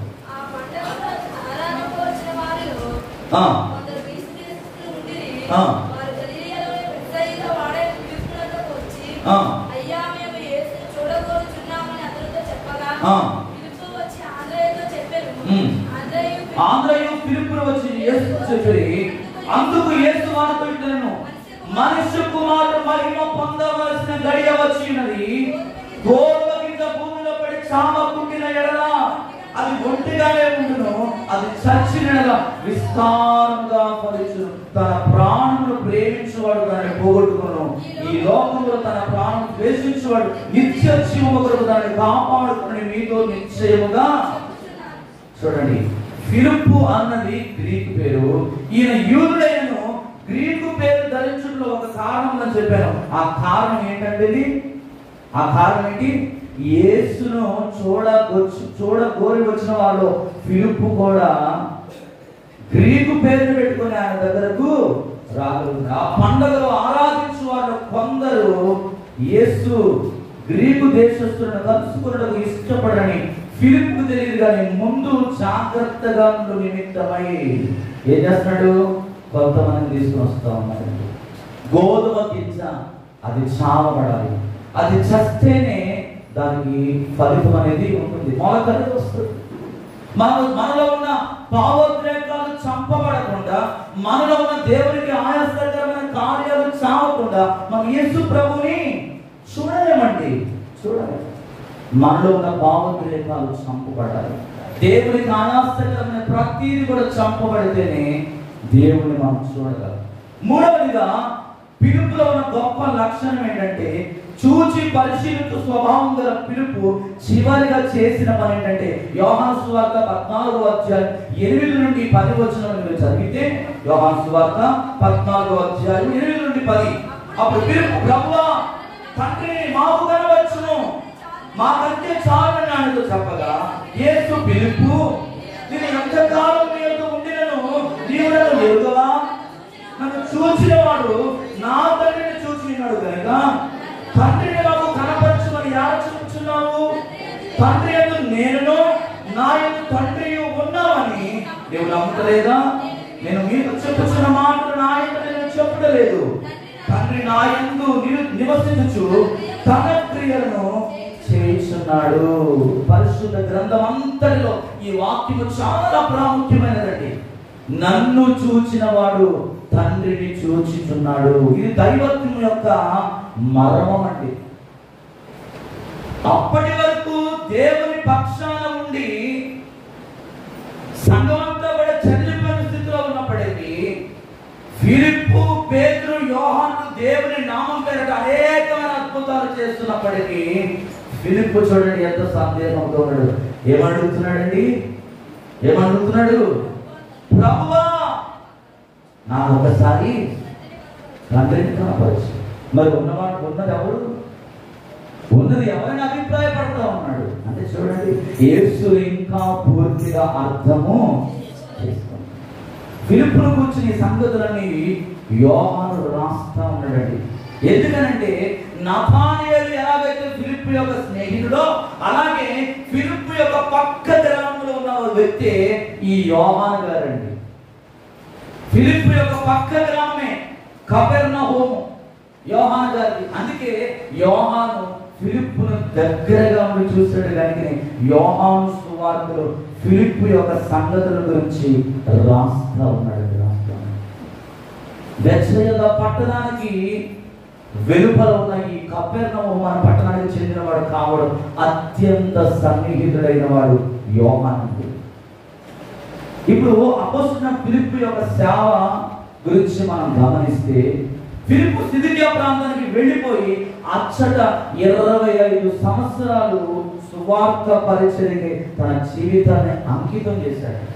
అక్కడ ఉన్న ప్రజలు ఎంత ఘోరమైన వ్యక్తులంటే, వాళ్ళు భయంకరమైన మనుషులను చంపే ఒక క్రూరమైన వ్యక్తులండి. అక్కడ ఆరాధిస్తున్న ఆరాధన ఏంటంటే, వారు సర్పాన్ని పూజిస్తూ ఉన్నారు. అదేమి దాని పేరు ఏంటంటే అంగారక చిహ్నమైన ఒక డ్రాగన్ సర్పం అంటారు. ఒక డ్రాగన్ సర్పం. ఆ సర్పం ఎలా ఉంటుందంటే పెద్ద ఆకారంలో ఒక ఇంత నోరేసుకొని, మరి దాని పళ్ళు కూడా ఎలా ఉంటాయంటే చూడండి, స్వరచాపకు ఎలాగైతే పళ్ళు ఉంటాయో అటువంటి పళ్ళు కలిగి తన నోటిలో నుండి విషమును వెళ్ళగొట్టినప్పుడు ఆ విషము ఆ విష యొక్క ద్రవ్యము ఎవరి శరీరం అయితే పడుతుందో వెంటనే చనిపోతారండి. అటువంటి భయంకరమైన సర్పాన్ని వాళ్ళు ఆరాధన చేస్తూ ఉంటారు. అటువంటి ప్రజలకు సువార్త ప్రకటించడానికి ఫిలిప్పు వెళ్ళాడండి. వెళ్ళి ఏం చేశాడంటే వాళ్ళు సువార్త ప్రకటిస్తూ ఉన్నాడు. వాళ్ళు సువార్త ప్రకటిస్తూ ఆ సర్పము చేత ఎవరైతే బందీలుగా ఉన్నారో అటువంటి వారికి సువార్త ప్రకటించినప్పుడు ఆ సువార్తను అంగీకరించిన కొంతమంది అనేక మంది రోగాల నుండి బాగుపడుతున్నారండి. అనేక మంది దైవ శక్తి నుంచి విడుదల పొందుకుంటున్నారు. ఇది చూసిన వాళ్ళందరూ కూడా ఆ విగ్రహానికి కొంతమంది పూజారులు ఉన్నారండి. ఆ పూజారులు ఏం చేశారంటే ఒక దురుద్దేశంతో, అరే వీడు ఎక్కడి నుంచో వచ్చి మన ప్రాంతంలో ఎప్పటి నుండో మన పూర్వీకులు ఆరాధన చేస్తున్న ఈ యొక్క అంగారక స్నేహమైన ఈ భయంకరమైన ఈ సర్పాన్ని మన వాళ్ళందరూ పూజ చేస్తా ఉంటే వీడు మన రాబడికి ఏం చేస్తామని వీడు గండి వేసేసాడు. మనకు రావాల్సిన డబ్బులు రానికుండా ఆ పురోహితులు అక్కడున్న ఆ పూజారులు ఫిలిప్పు మీద ఆగ్రహముతో కోపోద్రేకంతో వీడు ఎక్కడి నుంచో వచ్చి ఇంతకు ముందు తెలియని ఈ కొత్త దేవుడు తీసుకొచ్చి పరిచయం చేస్తా ఉన్నాడని చెప్పి మన దేవత ఈ రోజు మన దగ్గర నుంచి పారిపోయింది. మన జీవితం అంతా ఆగమైపోయింది. మన బ్రతుకు రోడ్డు మీద పడిపోయింది. మనకు రావాల్సిన డబ్బులు ఆగిపోయిందని చెప్పి కోపోద్రేకముతో ఫిలిప్పును బలత్కారంగా పట్టుకున్నారు. దీని ముందు ఒక కార్యం జరిగిందండి. ఎప్పుడైతే ఆ సర్పము ఫిలిప్పు పరిశుద్ధాత్మ శక్తి చేత నింపబడి అన్య భాషలు మాట్లాడుతూ దేవుని ఆరాధిస్తున్నప్పుడు అనేక మంది ప్రజలు వారికున్న బంధకాల నుంచి విడిపింపబడి స్వస్థత పొందుకున్న తరుణంలో ఆ సర్పము విషము వెళ్ళగొట్టుకుంటూ వెళ్ళిపోయిందండి. వెళ్ళిపోతా ఉన్నప్పుడు ఆ విషపు యొక్క ఆ విషముకు లోని ఒక రాజకుమారుడు చనిపోయాడు. ఒక రాజుగారి కుమారుడు చనిపోయాడు. ఒక రాజుగారి కుమారుడు చనిపోయినప్పుడు ఈ ఫిలిప్పు వెళ్ళి అతని మీద చేయి వచ్చి ప్రార్థన చేసినప్పుడు ఆ రాజకుమారుడు బ్రతికాడండి. బ్రతికినప్పుడు అమ్మో వీడు ఇక్కడే ఉంటే మన దేశం అంతా కూడా బాగుపడిపోతుంది, మన దేశం అంతా కూడా సువార్త అంగీకరిస్తారు, ఇక మనకు అవకాశం ఏమన్నదు, మన డ్రాగన్ దేవుడు పారిపోయాడు, ఇక మనకు బ్రతికే లేదా బాబు అనుకుని ఏం చేస్తారంటే ఫిలిప్పును బలత్కారంగా పట్టుకొని సిలువ వేసి రాళ్లతో కొట్టి చంపుతున్నప్పుడు ఆ కలవరి సిలువలో ఆ సిలువ మీద ఆ మ్రాను మీద ఫిలిప్పు వేలాడుతూ ఒక మాట మాట్లాడాడండి. ఏమన్నాడు తెలుసా? తండ్రి వీరేమి చేయించున్నారు వీరు ఎరుగరు కనుక వీరిని చేయించు. ఆనాడు యేసు ప్రభు పలికాడు అదే మాట, ఈనాడు పిలుపు కూడా ఈ మాట పలుకుతున్నాడు. అయ్యా వీరేమి చేయించున్నారు వీరు ఎరుగరయ్యా, వీరిని క్షమించు. ఇవన్నిటి విషయాల గురించి ఒక మిషనరీ తన గ్రంథంలో రాసుకున్నాడండి. ఆయన పేరు ఏంటంటే విలియం స్టూవర్ట్ మేక్ బర్నన్. ఏ పేరండి? విలియం స్టూవర్ట్ మేక్ బర్నన్ అనే వ్యక్తి ఆ ప్రదేశాలన్నింటినీ సందర్శించి ఆయన రాస్తున్నాడు. సిద్కియాలోని హైరాపోలి అనే టర్కీ పట్టణంలో ఫిలిప్పు సమాధి ఈ రోజుకు కూడా ఆ సమాధి పక్కన నయాగార జలపాతం అంటే ఒకటి ఉందండి. ఆ రోజులో ఈ జలపాతంలో ఏం చేశారంటే, ఎప్పుడైతే ఫిలిప్పు వాళ్ళ మీద చేయవచ్చు ప్రార్థన చేశాడో ఆ నయాగార జలపాతం అనే ఆ జలపాతంలోకి వెళ్ళి వారు వెంటనే ఫిలిప్పు చేత బాప్తిసాలు పొందుకున్నారు. అనేక మంది ఒక బెతెస్దా కోనేటి వలె ఆ నయాగార జలపాతాన్ని దేవుడు అభిషేకించాడండి. అనేక మంది రోగాలతో వారు స్వస్థత పొందుకున్నారు, దయ్యాల చేత పీడిపబడుతున్నారు, విడుదల పొందుకున్నారు. సువార్త ప్రచారం అంతా ఆ దేశాలు వ్యాపించబడ్డాయి. అలా ఫిలిప్పు తన చివరి దినాల్లో సేవ చేసి దేవుని కొరకు అంత సాక్షిగా మార్చబడ్డాడండి. ఫిలిప్పు సేవలంట ఫ్రాన్స్కు విస్తరించడం వల్ల కొందరు చరిత్రకారులుగా చెప్తున్నారు ఏమనంటే, ఈ ఫ్రాన్స్లోని మగ్దలేని మరియా, మార్తా మరియా, లాజరు కూడా సువార్త చేసినట్లు అచ్చట ఉన్నవారి యొక్క సమాధులను బట్టి చరిత్రకారులందరూ కూడా విశేష ప్రాధాన్యత ఇస్తున్నారు ఆ ప్రాంతానికి. ఈ రోజు కూడా ఆ సమాధులు అక్కడే ఉన్నాయండి. ఇప్పటికి కూడా పిలుపు సమాధి టర్కీ పట్టణమైన హైరాపోలిలో ఉన్నది. కాబట్టి ఎక్కువ కాలం అక్కడ సేవ చేసినట్లుగా మనం గమనిస్తాం. ఖడ్గం చేత చంపబడిన యాకోబు మరణానికి 8 సంవత్సరాలైన తర్వాత ఫిలిప్పు అంగారక దేవత పురోహితుల చేతిలో చంపబడ్డాడు. ఎంత సమర్పణ కలిగిన జీవితం అండి, ఎంత త్యాగపూరితమైన జీవితం కలిగి ఉన్నాడో చూడండి. ఫిలిప్పు గొప్ప భక్తుడండి. 3వ శతాబ్దంలో పోప్ జాన్ అనే వ్యక్తి 560 నుండి 572లో హైరాపోలి నుండి ఫిలిప్పు అస్థికలను సంపాదించి రోము నగరంలో ఒక చర్చిలో పాలరాతితో తయారు చేసిన సమాధిలో అతని అస్థికలు భద్రపరచడండి. అదే వాటికన్ నగరం. తాజాగా అనే గైడ్లో ఈ చర్చి యొక్క చరిత్ర అంతా కూడా లిఖించబడి ఉన్నది. ఇప్పటికీ ఆ చర్చి ఆ టర్కీ దేశంలో ఉందండి. పరిశుద్ధుల అపోస్తుల చర్చి అని, అలాగే పరిశుద్ధుల అపోస్తులు ఫిలిప్పు యాకోబుల చర్చి అని పిలుస్తూ ఉన్నారు. చివరికి నేను ఒక మాట చెప్పి వాక్యాన్ని ముగిస్తాను. ఏంటంటే దానియేలు గ్రంథం 12వ అధ్యాయం 13వ వచనంలో ఒక మాట ఉందండి. దానియేలు గ్రంథం 12వ అధ్యాయం 11వ వచనం, నీతి మార్గమును అనుసరించి నడుచుకున్నట్లు ఎవరు అనేకులను త్రిప్పుదురో వారు నక్షత్రం వలె నిరంతరము ప్రకాశిస్తారు. నక్షత్రం వలె ప్రకాశించబడ్డాడు. నక్షత్రం వలె ప్రకాశించబడ్డాడు. యూదుడయుండి గ్రీకు భాషను నేర్చుకోవడం ఏంటి? అలెగ్జాండర్ గారి తండ్రి యొక్క పేరును ఇతడు పెట్టుకోవడం ఏంటి? అనేక మంది గ్రీకులను దేవతలను నడిపించడం ఏంటి? భయంకరమైన ఘోరమైన విగ్రహారాధన చేస్తున్న ఆ డ్రాగన్, ఆ సర్పానికి దాసోహమైపోయిన అనేకమైన అన్యులకు సువార్తను ప్రకటించాడు. దానియేలు గ్రంథంలో దేవుడు దానియేలుతో మాట్లాడుతున్నాడు. నీతి మార్గం అనుసరించి నడుచుకున్నట్లు ఎవరు అనేకులను త్రిప్పుదురో వారు నక్షత్రం వలె నిరంతరం ప్రకాశించగలరు. ఈ రోజు కూడా ఫిలిప్పు యొక్క సమాధి టర్కీ దేశంలో కనబడుతుందంటే ఫిలిప్పు ఎంత దేవుని కొరకు నిలబడ్డాడో చూడండి. ఈ రోజు నువ్వు దేవుని కొరకు నిలబడాలని ఆసక్తితో నువ్వు మందిరానికి వస్తే ఇదే మంచి సదావకాశం. దేవుని సన్నిధిలో ఆయన పొలంలో పనిచేయడానికి ఇదే గొప్ప అవకాశం. ఇదే గొప్ప అవకాశం. ఈనాడు ఒరిస్సా రాష్ట్రంలో అనేకమైన ప్రాంతాలు ఉన్నాయి, సువార్త అందని ప్రాంతాలు. నేను ప్రతిరోజు ప్రార్థన చేస్తున్నాను. ఏమనంటే, ప్రభా నీ చిత్తమైతే కొంతమంది ఎవరుస్తున్నాను నా కొరకు దయచే ప్రభా, నీ కొరకు నేను పనిచేయాలని ఆశపడుతున్నాను కదా.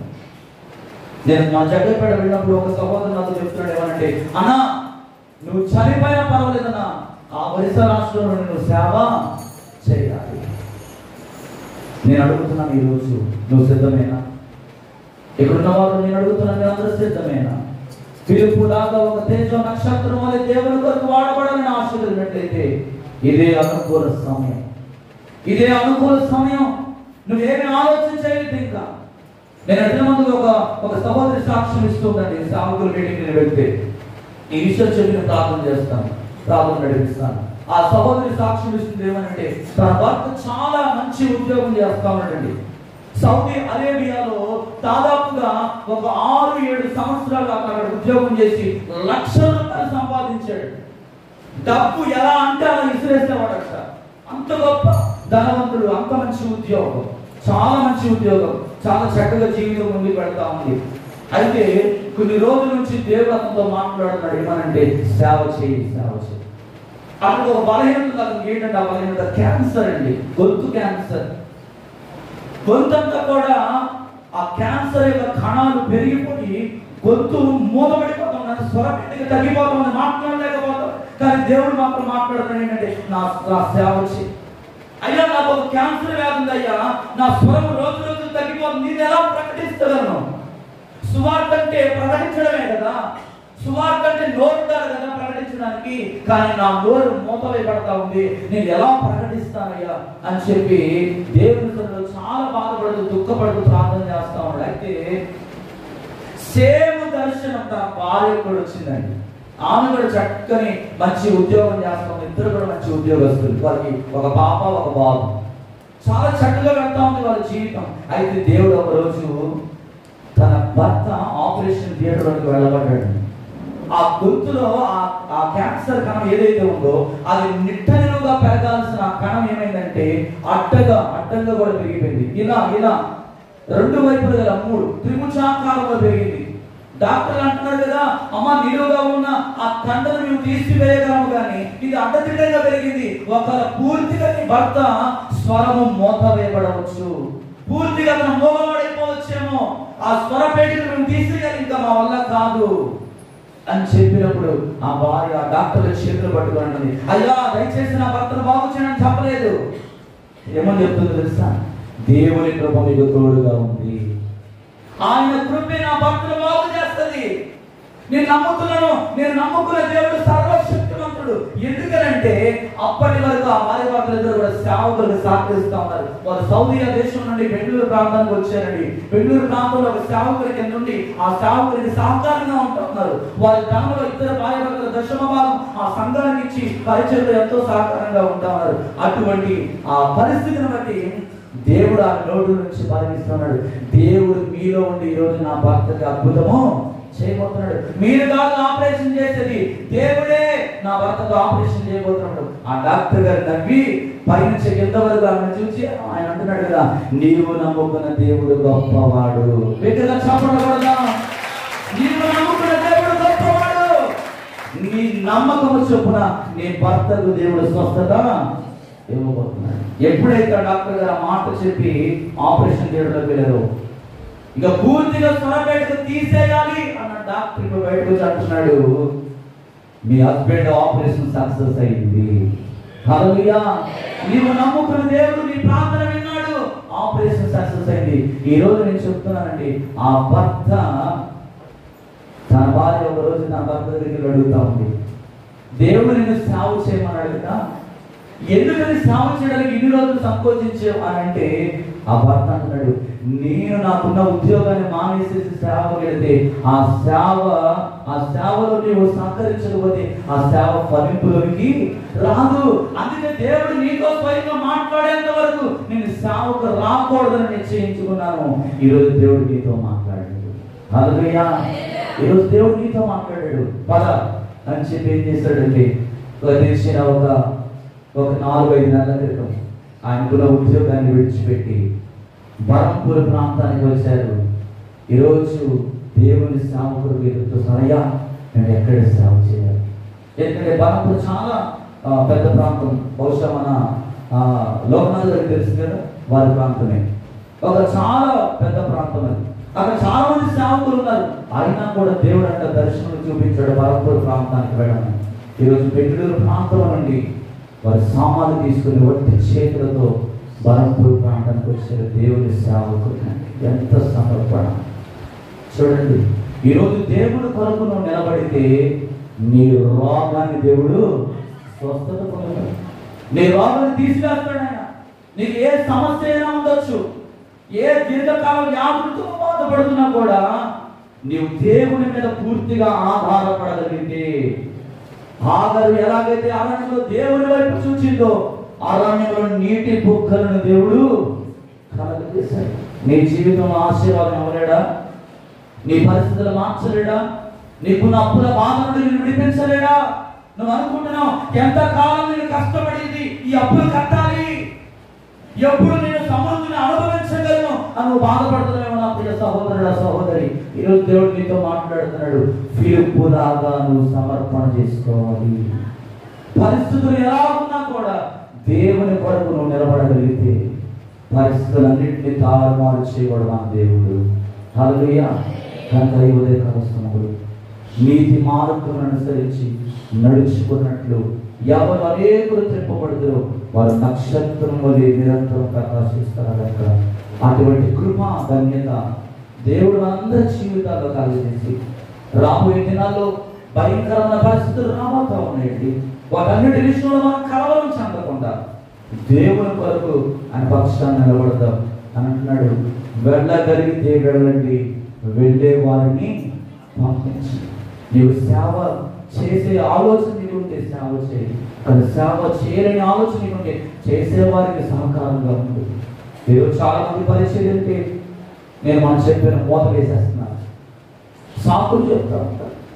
అమ్మ పలానా ఊరన్నా రండమ్మా, పలానా ప్రాంతానికి దేవుడు వెళ్ళమని చెప్తున్నాడమ్మా, కరపత్రులు పంచి పెడతామమ్మా అంటే రకరకాల కారణాలు వెతుకుంటాం. రేపు వస్తానండి, వెళ్ళండి వస్తానండి, తర్వాత చూద్దాంలేండి, వెళ్దామే పాస్టర్ గారు, తర్వాత చూద్దామండి, ఇలా వాయిదా వేసే వాళ్ళు చాలా మంది ఉన్నారండి లోకం. కానీ దేవుడు నీతో మాట్లాడాడు. ఈరోజు ఒక మంచి సమర్పణ చేసుకో, దేవుని పరిచయం చేసే సేవకుడికి సహకారంగా నిలబడు, తప్పకుండా దేవుడు నేను దీవిస్తాడు. అతి కృప దేవుడు మనందరికీ అనుగ్రహించిన దాకా ఆమె ప్రార్థన చేసుకుందాం. తలలో వచ్చుదాం, ఒక్క నిమిషం అందరం కూడా తలలో వచ్చుదాం. ఫిలిప్పు అనే పేరుకి నేను అర్థం చెప్పలేదు కదా. ఫిలిప్పుకి ఉన్న అర్థం ఏంటంటే గుర్రాల ప్రియుడు, గుర్రాలను బాగా ప్రేమించేవాడంట. అందుకే ఫిలిప్ అంటే అర్థం గుర్రాల ప్రియుడు, గుర్రాల ప్రియుడు. కనుక ఈ ఒక ఉదయకాల సమయంలో దేవుడు నీతో మాట్లాడాడు. ఈ రోజు నుంచి ఒక తీర్మానం చేస్తూ నీ ధనముని పర్లోక రాజ్యం చేర్చదు. డబ్బు ఉండాలి, డబ్బు వైపు మనం ఎప్పుడు పరిగెత్తకూడదు. డబ్బు మనిషి అవసరాలను తీర్చాలి తప్ప డబ్బే జీవితం అయిపోకూడదు. డబ్బు నీ అవసరాలు తీరడానికి మాత్రమే సంపాదించాలి. ఒకరి డబ్బే నీ జీవితంగా మారినట్లయితే ఈరోజు దాన్ని విడిచిపెట్టే దేవుడు ఇస్తాడు. ఎందుకంటే ఆయన పొలంలో ఉన్నావు, ఆయన పొలంలో పనివాడిగా ఉన్నావు. యుద్ధంలో ఉన్నవాడికి దేవుడు ఒకటే కూలిచ్చాడు. ఆయుధాల దగ్గర కాపులా ఉన్న వ్యక్తి కూడా దేవుడు అదే కూలిచ్చాడండి. ఇంకొక నిమిషంలో కోత కోయడం అయిపోతుందన్న వాడిని తీసుకొచ్చి పెట్టాడు పనిలో. అందరికీ సమానమైన కూలి ఆ యజమానుడు ఇచ్చినట్లుగా మనం చూడగలుగుతున్నాం. ఈరోజు నీకున్న దాన్ని విడిచిపెట్టి నన్ను వెంబడించు.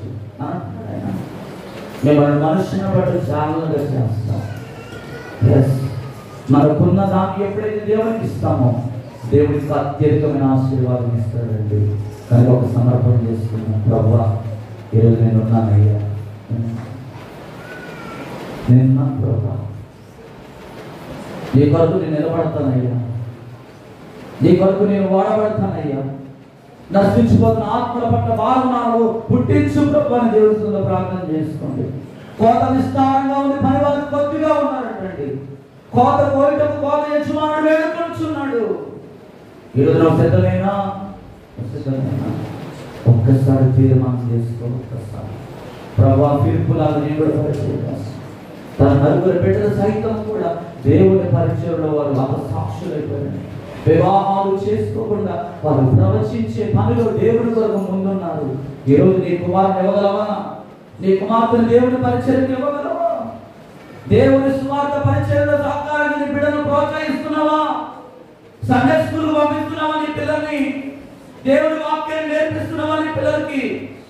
ఈరోజు చాలా మంది సంఘంలో ఉన్న పిల్లలు దేవుడి వాక్యాన్ని నేర్చుకోవడానికి సండే స్కూల్ రాకుండా సినిమాలు చూసుకుంటూ, సెల్ ఫోన్స్ చూసుకుంటూ వ్యర్థమైన కార్యాపన చేస్తూ ఉన్నారు. ఈ రోజు దేవుడు నిన్ను హెచ్చరిస్తున్నాడు, నీతో మాట్లాడుతున్నాడు. పంపిస్తున్నావా?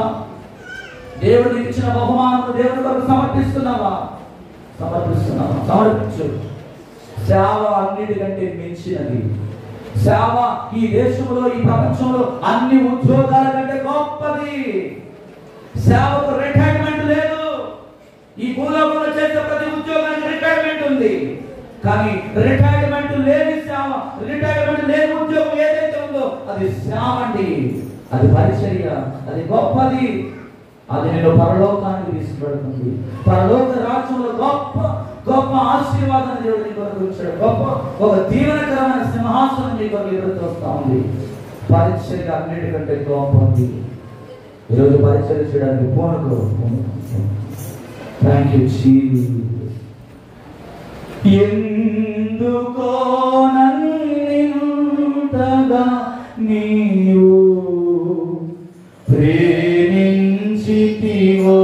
దేవా, అందుకో నా దీన స్తుతి పాత్ర. హల్లెలూయా యేసయ్యా. అందరూ ఈ పదవి చరణం పాడుకుని ప్రార్థన పెడదాం. ఎందుకో నన్నింతగా నీవు ప్రేమించితివో దేవా, అందుకో నా దీన స్తుతి పాత్ర. హల్లెలూయా యేసయ్యా, హల్లెలూయా. ఎందుకో నన్నింతగా ఎవరు పాడుండేవండి రాదు.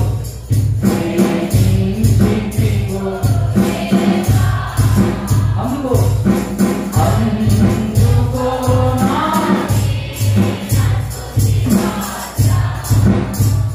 హల్లెలూయా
హల్లెలూయా యేసయ్యా.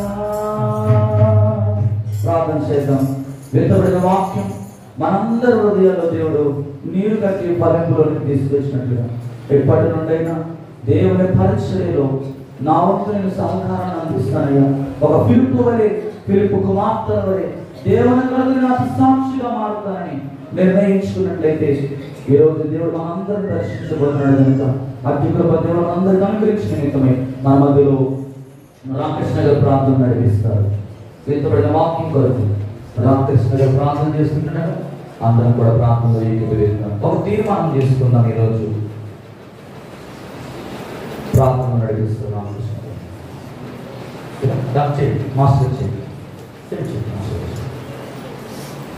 స్తోత్రాలు తండ్రి, మహాపరిశుద్ధుడ, ప్రేమగల దేవ, గొప్ప దేవుడ, అందరికీ వాడ స్తోత్రాలు తండ్రి. పరిశుద్ధాత్మ తండ్రి వందనాలు. పరిశుద్ధాత్మ దేవ స్తోత్రాలు.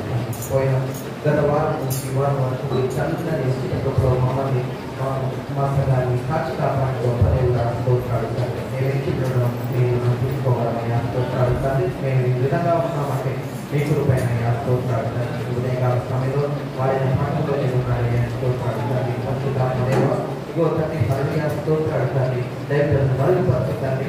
ఇగో సేవ ఏ విధంగా చేయాలో తండ్రి, ఏ విధంగా బ్రతకాలో తండ్రి అని తెలియచేయడం కొరకు పిలుపు యొక్క జీవితాన్ని మా ముందు ఇచ్చిన గొప్ప దేవుడా స్తోత్రాలు తండ్రి. పిలుపు అనే తండ్రి హల్లెలూయా అపసాక్షిగా మారేటటువంటి ఇగో తండ్రి హల్లెలూయా స్తోత్రాలు తండ్రి. బలమైన కోరిక కలిగి తండ్రి మేము అనేక మందికి తండ్రి ఈ తండ్రికి తీసుకొని రావడానికి కావాల్సినటువంటి జ్ఞానాన్ని మాకు దయచేయండి అయ్యా స్తోత్రాలు తండ్రి. హల్లెలూయా స్తోత్రాలు తండ్రి. తన యొక్క కుమార్తెను కూడా కోరుకొని ఉన్నాడయ్యా. అనేక మంది తండ్రి హల్లెలూయా స్తోత్రాలు గ్రీకు భాష నేర్చుకుని తండ్రి హల్లెలూయా గ్రీకులకే తండ్రి ఇగో మీ సువార్త ప్రకటించే ఇగో తండ్రి కృపను దయచేసిన గొప్ప దేవుడా స్తోత్రాలు తండ్రి. ఆ విధంగా మేము కూడా అనేక మందికి తండ్రి హల్లెలూయా స్తోత్రాలు తండ్రి. మీ సేవ విస్తారంగా ఉందని మాతో మాట్లాడి ఉన్నారని స్తోత్రాలు తండ్రి. ఇగో తండ్రి మేము కూడా పరివారమై తండ్రి అందరూ కూడా తండ్రి అనేక మందికి తండ్రి ఈ యొక్క ఆలోచనను తీసుకురావడానికి కావలసినటువంటి తండ్రి హల్లెలూయా దృక్పథాన్ని మాకు దయచేయమని ఈ చిన్న ప్రార్థన యేసునామములో అడిగి వేడుకుంటున్నాను పరమ తండ్రి. ఆమేన్. బిగ్గరగా చప్పట్లు కొట్టండి. ఒకసారి దేవునికి